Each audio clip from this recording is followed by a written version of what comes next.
پیارے دوستوں، ایک مرتبہ کسی گاؤں میں ایک مسلمان کا انتقال ہو گیا اور اس کے گھر والے یا رشتہ دار کا پتہ نہیں تھا۔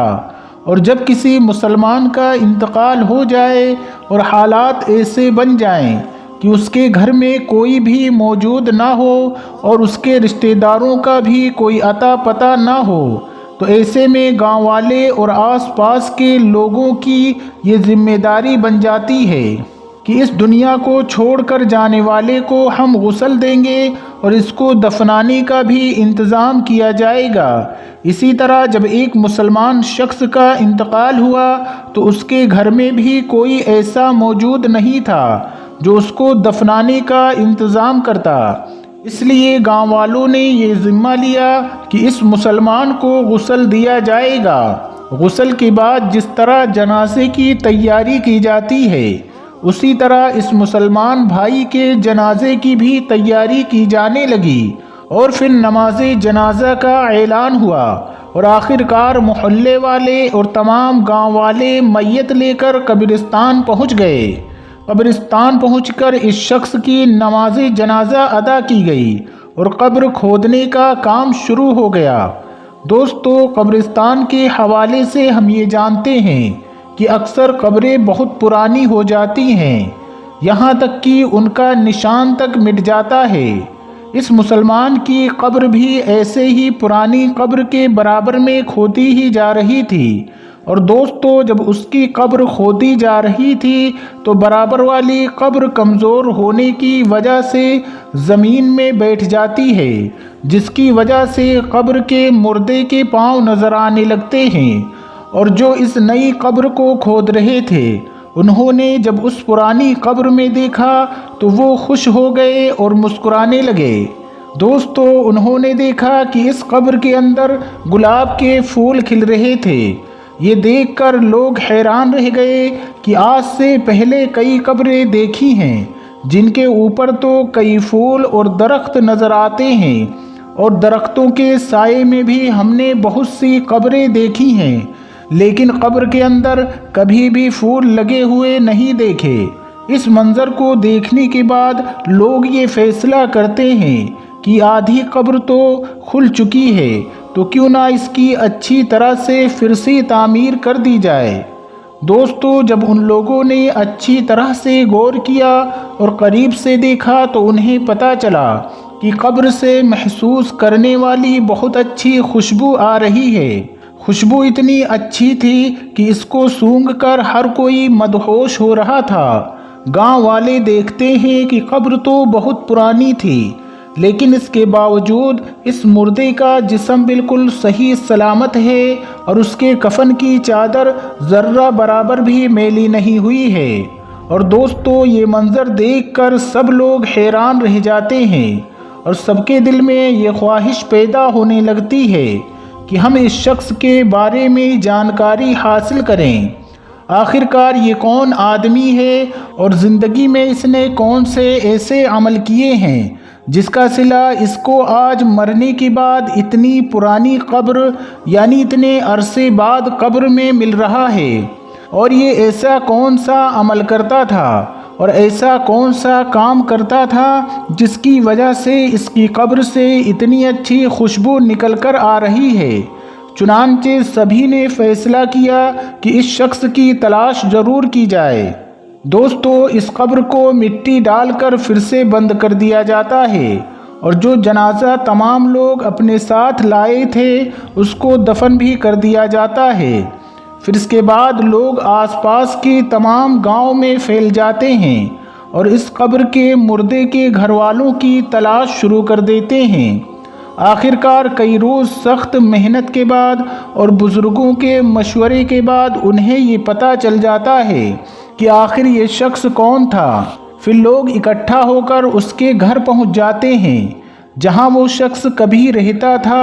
بظاہر گھر دیکھنے میں بہت پرانا لگ رہا تھا اور گھر کو دیکھ کر یہ نہیں لگتا تھا کہ یہاں کوئی رہتا ہوگا۔ لوگ اس گھر کا دروازہ کھٹکھٹاتے ہیں، جس کے بعد اندر سے بہت کمزور سی آواز آتی ہے، دروازہ کھلا ہے، آ جاؤ۔ گاؤں والے مل کر گھر میں داخل ہوتے ہیں اور دوستو جب وہ گھر میں جاتے ہیں تو دیکھتے ہیں کہ اس گھر میں بہت کمزور عورت مقیم ہے جس کی عمر بہت زیادہ ہو چکی ہے اور اس کا جسم انتہائی کمزور ہو چکا ہے۔ چنانچہ یہ لوگ اس کے پاس پہنچ جاتے ہیں اور اس سے سوال کرتے ہیں کہ فلاں قبرستان میں اس جگہ ایک قبر ہے، بتایا گیا ہے کہ اس قبر کا تعلق آپ کے گھر سے ہے، تو آپ ہمیں بتائیے کہ وہ قبر کس کی ہے، اور ہمیں یہ بھی بتائیے کہ ہم نے قبر میں ایک بہت عجیب منظر دیکھا ہے کہ اس قبر کے اندر سے خوشبو آ رہی تھی اور گلاب کے پھول قبر کے اندر کھلے تھے، اور یہاں تک کہ قبر میں مردے کا جسم بالکل صحیح سلامت تھا اور اس کا کفن تک میلا نہیں ہوا تھا۔ آخر وہ شخص کون تھا؟ یہ سب سن کر وہ بوڑھی عورت ایک لمحے کو تو خاموش رہتی ہے اور پھر کہتی ہے، جس قبر کا تم ذکر کر رہے ہو وہ میرے شوہر کی قبر ہے۔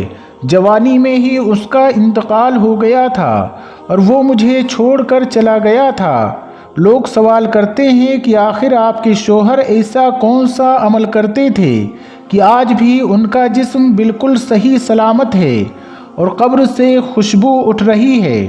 تو وہ عورت کہتی ہے، مجھے کچھ زیادہ تو یاد نہیں کیونکہ میری یادداشت بہت کمزور ہو چکی ہے، لیکن ہاں ایک ایسا عمل ضرور تھا جو مجھے آج بھی یاد ہے، اور میرا شوہر روزانہ وہ عمل دہرایا کرتا تھا، اور وہ عمل یہ تھا کہ وہ جب روز صبح فجر کی نماز ادا کرنے مسجد میں جاتے تو وہ دیکھتے تھے کہ لوگ نماز کے بعد قرآن کی تلاوت کرنے کے لیے مسجد میں بیٹھ جاتے ہیں اور وہاں بیٹھ کر قرآن پاک پڑھتے رہتے ہیں، لیکن میرے شوہر کو قرآن پاک پڑھنا نہیں آتا تھا اور وہ بس اس بات پر بہت غمگین ہوتے تھے اور رونے کی حالت میں گھر آتے تھے اور آ کر کہتے تھے کہ میں کتنا بدنصیب ہوں کہ مجھے قرآن پاک پڑھنا نہیں آتا۔ ہاں وہ گھر میں رکھے قرآن کو ادب سے چوم کر اپنے سینے پر لگاتے تھے اور ان کی آنکھوں سے آنسو جاری رہتے تھے، اور قرآن پاک کو کھول کر جو بھی آیتیں ان کے سامنے آتی اس پر وہ اپنا ماتھا پھیرتے اور کہتے کہ اے اللہ، تو نے اس کتاب میں جو کہا ہے وہ حق ہے اور تو سب سے بڑا سچا ہے اور تیری کتاب سچی ہے۔ اور وہ کافی دیر تک مختلف آیت پر ہاتھ پھیر کر یہ الفاظ دہراتے رہتے تھے اور ان کے آنسو لگاتار بہتے رہتے تھے۔ اس کے بعد وہ قرآن چوم کر اسے سینے سے لگا لیتے تھے اور اس کو اپنی جگہ پر رکھ دیتے تھے، اور یہ کام میرا شوہر روزانہ کیا کرتا تھا۔ مجھے لگتا ہے کہ یہ وہی عمل ہے جس کی وجہ سے ان کی قبر سے یہ خوشبو مہک رہی ہے۔ دوستو، قرآن پاک سے محبت کی ایک چھوٹی سی مثال آپ کے سامنے پیش کی گئی ہے۔ آج کل کتنے ہی ایسے لوگ ہیں جن کو قرآن پاک پڑھنا بھی آتا ہے، پھر بھی وہ قرآن پاک نہیں پڑھتے ہیں، بلکہ بعض لوگ تو ایسے ہیں جو قرآن پاک پڑھنے کے بعد اس کو بھول چکے ہیں۔ اللہ پاک سے دعا کرتے ہیں کہ اللہ پاک ہمیں اور آپ کو قرآن پڑھنے اور اس پر عمل کرنے کی توفیق عطا فرمائے۔ آمین، اللہم آمین۔ پیارے دوستو، آپ کی اس ویڈیو کے بارے میں کیا رائے ہے؟